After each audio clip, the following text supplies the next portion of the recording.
السلام علیکم ورحمۃ اللہ وبرکاتہ۔ بسم اللہ والصلاۃ والسلام علی رسول اللہ، اما بعد۔ ریاض الصالحین کا 16 نمبر باب، باب الامر بالمحافظۃ علی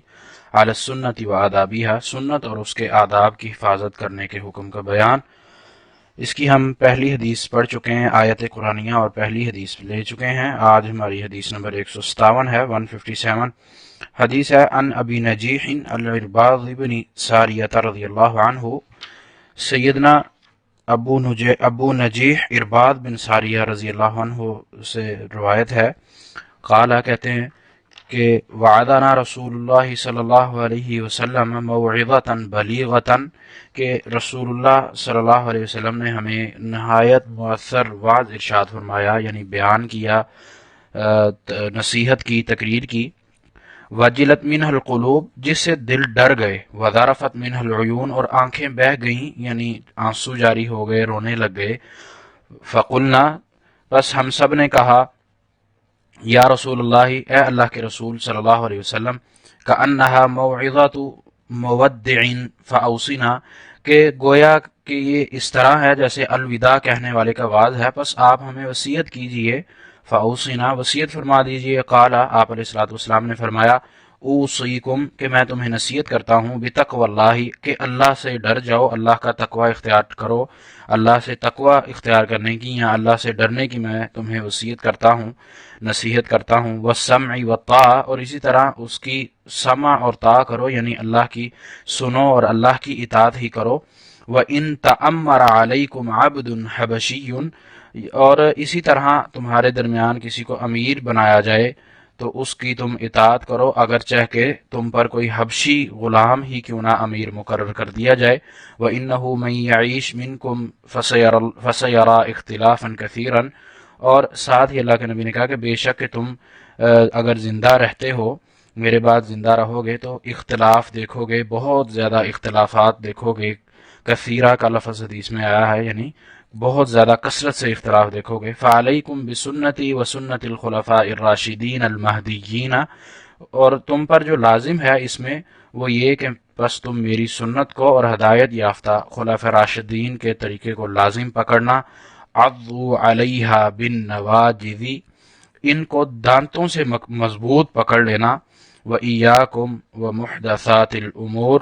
دین میں نئے نئے کام ایجاد کرنے سے بچنا، یعنی بدعات۔ فإن کل بدعت ضلالہ، اس لیے کہ ہر بدعت گمراہی ہے، یا بے شک کہ ہر قسم کی بدعت جو ہے،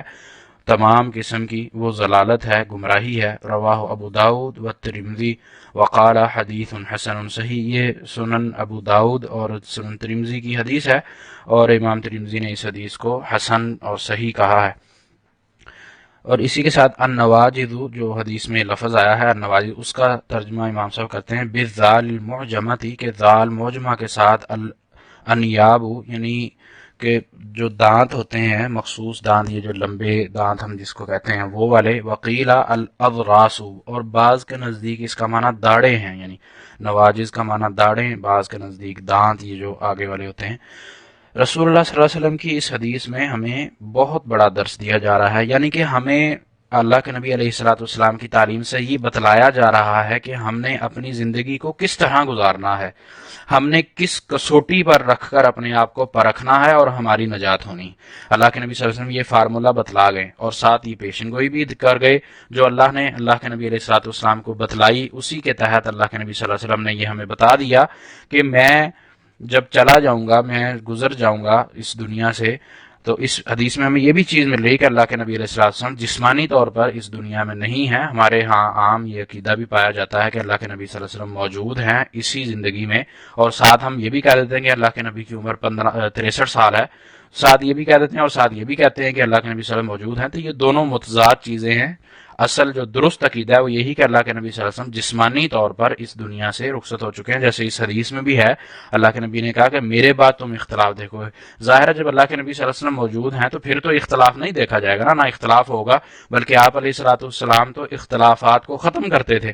تو اس لیے یہ عقیدہ بھی ہمیں درست کرنا ہے، اور ساتھ ہی اس حدیث میں ہمیں جو نبی صلی اللہ علیہ وسلم بتا رہے ہیں کہ میرے بعد جو پیشن گوئی کی جا رہی ہے کہ میرے بعد اختلاف کو دیکھو گے، بہت زیادہ اختلاف دیکھو گے، جہاں اللہ کے نبی علیہ السلام اس چیز کو بتا رہے ہیں، اس کے ساتھ ہی اس چیز کا بھی بتا دیا کہ سنت کو مضبوطی سے پکڑنا ہے، اتنی مضبوطی سے کہ جس طرح بندہ دانتوں سے یا جاڑوں سے دھڑوں سے کسی چیز کو مضبوطی سے تھام لیتا ہے، تو اس کو آپ نے سنت کو اس طریقے سے، یہ مثال دی اللہ کے نبی نے کہ اس طریقے سے مضبوطی سے تھام لینا سنت کو، تو پھر گمراہ نہیں ہوگے، یہ راستہ بھی ہمیں بتلا دیا، اور ساتھ یہ بھی کہہ دیا کہ دین میں نیکی سمجھ کر نیا کام کرنا یہ بدعت ہے، اور ہر بدعت جو ہے وہ گمراہی کی طرف لے جاتی ہے، تو اس لیے بدعت سے بھی بچنا ہے۔ ہمارے معاشرے میں عام یہ رجب کے مہینے میں کنڈوں کے حوالے سے، شب معراج کے حوالے سے، جبکہ تاریخ میں شب معراج کی کوئی فکس ڈیٹ ہی نہیں ہے۔ اسی طرح اگلا شعبان کا ہمارا جو مہینہ ہے اس میں ہم مناتے ہیں شب برات جو ہوتی ہے،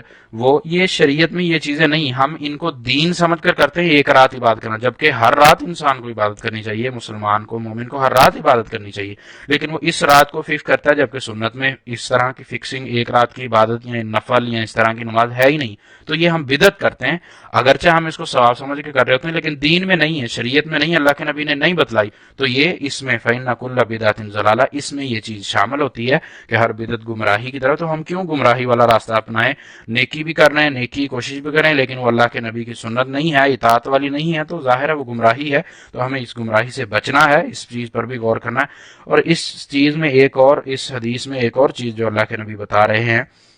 وہ یہ کہ صحابی کہہ رہے ہیں کہ اللہ کے نبی نے اس طرح کا واعظ کیا، اس طرح کا بیان کیا، اس طرح کا ہمیں نصیحت کی کہ اس طرح جیسے اللہ کے نبی صلی اللہ علیہ وسلم اپنا آخری بیان کر رہے ہوں، اتنا ہمیں رلا دینے والا تھا اور دل بھر گئے۔ تو اللہ کے نبی صلی اللہ علیہ وسلم کا واعظ کا طریقہ بھی اس میں بتلایا جا رہا ہے کہ وہ ہنسنے مذاق کرنے والا اس طرح کا واعظ نہ ہوتا تھا، بلکہ سیریس سمجھانے والا اچھے طریقے سے اور مختصر واعظ ہوا کرتا تھا اللہ کے نبی صلی اللہ علیہ وسلم کا، جوامع الکلم تھے آپ صلی اللہ علیہ وسلم۔ اور اس کے ساتھ ایک اور چیز جو اس حدیث میں بتائی جا رہی وہ یہ کہ اللہ کا تقوی اختیار کرنا ہے، اللہ سے ڈرنا ہے اور اطاعت کرنی ہے، جو کوئی اگرچہ آپ پر امیر مقرر کر دیا جائے، بھلے وہ حبشی ہی ہو۔ اس میں نسل، قبیلہ، تعصب والی بات بھی آ جاتی ہے کہ انسان کو، مسلمان کو وہ بھی نہیں کرنی، اور جب کوئی انسان پر، مسلمانوں پر یا انسانوں پر امیر مقرر کر دیا، کوئی حاکم ہو گیا، تو شریعت میں اگر وہ کوئی نہیں عمل دخل کرتا تو آپ نے اطاعت کرنی ہے۔ اگر وہ شریعت کے کاموں میں، شریعت احکام الہی میں، احکام سنت میں اگر وہ کوئی رد و بدل کرتا ہے تو وہاں اس کی اطاعت نہیں کرنی،